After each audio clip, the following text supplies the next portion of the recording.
9 পাশ আর 20 হাত লম্বা আর বারিন্দা হইল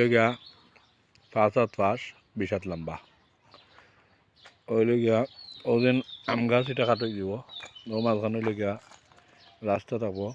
আর সাইডে দি দাইরে নাচরা থাকবো দুই সাইডে দি রুমের ওদিন চেয়ারের সাইডে দি থাকবো দরজা আর উত্তর সাইডে দি জানালা একটা আর অন্য থাকবো দরজা একটা অন্য থাকবো দরজা আর দক্ষিণ সাইডে দি দরজা একটা জানালা একটা ওইলে ডিটেলস আরও শনিবার থেকে খামো লাগবো আর আজকে বিকালটা কি মাটি কাটা শুরু হয়ে যাব ওদিন পুরান ঘর দেখো আমরা পুরান ঘরের যে ফাউন্ডেশন দেওয়া দুতলা ওটার লিঙ্কটারের সমান ওটা দেওয়া হয়েছে কারণ কোনো সময় মাঝখানেও রাখছে 8 পাক দুই সাইডে ওয়াল দিয়া রুম 2টা বার করা যাইব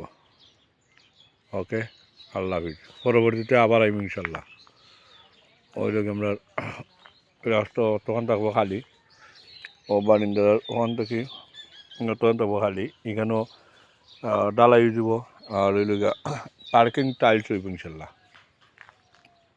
পার্কিং টাইলস ওখানেও ও বারিন্দার থেকে ও আমরা রাস্তার সমান পর্যন্ত পার্কিং টাইলস আর ওখানে হইব ঘাট মানে বাংলার সামনে ঘাট হইব আর রাস্তার হয়েছে আমরা দিছি 5 ফুট আর সে জোগাই দিবা বাকি আরও 3 ফুট 8 ফুট হইব রাস্তা ও গোয়াগা সেটা খাট হয়ে দিব হইব রাস্তা ওষুধ হয়ে যাব রাস্তা গোয়াগা সেটা খাট হয়ে দিব ও সোজা রাস্তা